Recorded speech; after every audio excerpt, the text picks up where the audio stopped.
I come from a long line of New York Jews. I grew up in a world with synagogue, Hebrew school, bar mitzvahs. So it never occurred to me that I was passing. I wasn't pretending to be something I wasn't. I actually grew up believing I was white. If you look too closely at it, it didn't make any sense. So we found ways to see what we wanted to believe.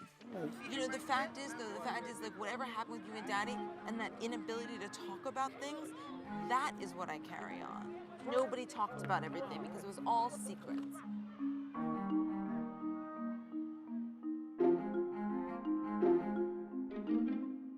Thank you for being with me, Lacey. Thank you for having me. No problem. I just want to congratulate you on your film. I really loved it. I thought your journey was so interesting and all the things you went through was amazing. I really appreciate it. Yeah, no problem. So I just wanted to start off first. In your film, it's like your journey started when Georgetown told you you were Black. They basically checked the race box for you. So how was it like to actually be identified as a Black woman just by your picture? You know, I think for me, things like that have been happening even before Georgetown. It was just such a pivotal moment in my life when I was going out on my own, you know, leaving my parents had so defined who I was. So this idea that I was going on my own and able to kind of explore who I was. You know, the reality situation is Georgetown was not the first person to really identify me based on how I looked as being Black. It was just, I think what was so momentous about it was because I was out on my own and could actually kind of explore what that might even mean. Right.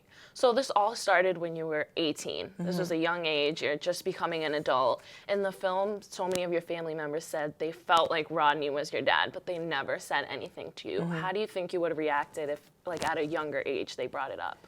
And I think it's interesting. I think, you know, in certain ways, like my family said, and so many of us were in denial and had this incredible denial that we were really doubling down on, honestly, that we were very much endorsing. And I think that so much influenced our experiences, and the fact that, you know, with even I really, I think deep down believe the truth, but can convince myself to think something else. And so I think it's hard for me to even imagine kind of the what ifs of it, because of the fact that I think so much of it is about like the psychological stages that we go through and how we come into something when we're ready for it. Right. So it seems like you've been working on this documentary for a really long time. Like you had a lot of scenes from when you were younger. What sparked your interest in filmmaking? I actually went to law school here in Boston, Harvard, and when I got there, I was really interested in talking about issues that I cared about using film as a medium. And so when I was in law school, I was able to got permission from law school that for a few classes, in particular for my thesis project, instead of writing a paper, to make a film. And that's really what got me started doing it. I kind of turned law school into film school. Right. So you graduated from Harvard Law. Yeah. Do you still practice law today? I never practiced, actually. I went right into production after law school. So do you use your degree in any way, like with the films, or? Again, I don't practice law, but I think of it as a worthwhile degree and a worthwhile time that I spent in terms of connections and relationships and stuff. That's great. So in the film, some of the hardest scenes to watch were definitely the ones with your dad. They were really emotional. Do you ever regret putting those on camera?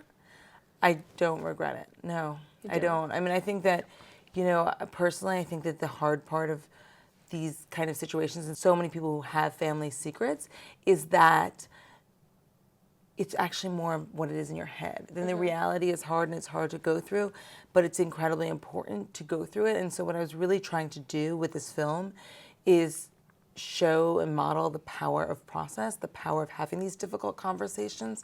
And I think if, you know, especially because I'm very thankful my dad was open to doing this, that if I had left that piece out, it wouldn't have been as effective. So how are things with your dad today? Are things better? Have they changed, like now that the truth is out and you know everything? Yeah, things are really good. I mean, with my father, with my whole family, I think that having these conversations has in fact led to a much better relationship for all of us. And it just, if anything, really took away a lot of the anxiety that we had. Right. So I know you're a mom now, and so much of your journey was confronting your mom about the truth. How do you think this has changed the way you parent now, if it has? I mean, because all this happened before I was a parent, it has to completely influence it. I mean, I think just the idea, my kids are so little, so it's hard to completely understand yet, but I think it will definitely influence, the way I talk about things, I think part of it, it's certainly not all of it, but part of it with my mom was even this idea of how you think you're protecting people or you're not thinking about the consequences of your actions. So I think for me, it's just about trying to be aware and trying to be honest and open with my kids and just encourage that healthy conversation and dialogue. Do you think this is something you'll tell your kids about in the future? There's no question. This is who I am. There's no my big reveal is done. You know what I'm saying? I think it's so much of who I am. It's so much of what I also do professionally is as a filmmaker and telling stories that I think that my kids, I can't even imagine revealing it to my kids. I just feel like it's something they'll grow up knowing about. And I just think in general, for me, part of the point of it is it's about destigmatizing our experiences, not raising your kids to be like, ooh, this is crazy. It's kind of like, this is what it is, and it's okay. And we all have these differences and these experiences, and we don't have to have stigma around them or be embarrassed about them. Right. So in your film, you said when you were younger, you tried to change your appearance, you tried to straighten your hair. So many kids do that today. When I was younger, I did the opposite. So many people in my family have curly hair, and I didn't grow up with curly hair. So I tried, curling my hair to look more like my family. So where you are right now, what would you tell your younger self? I think it's again, going back to this idea of stigma, it's so hard, I think, when you're younger and you feel like there is this norm that you should conform to.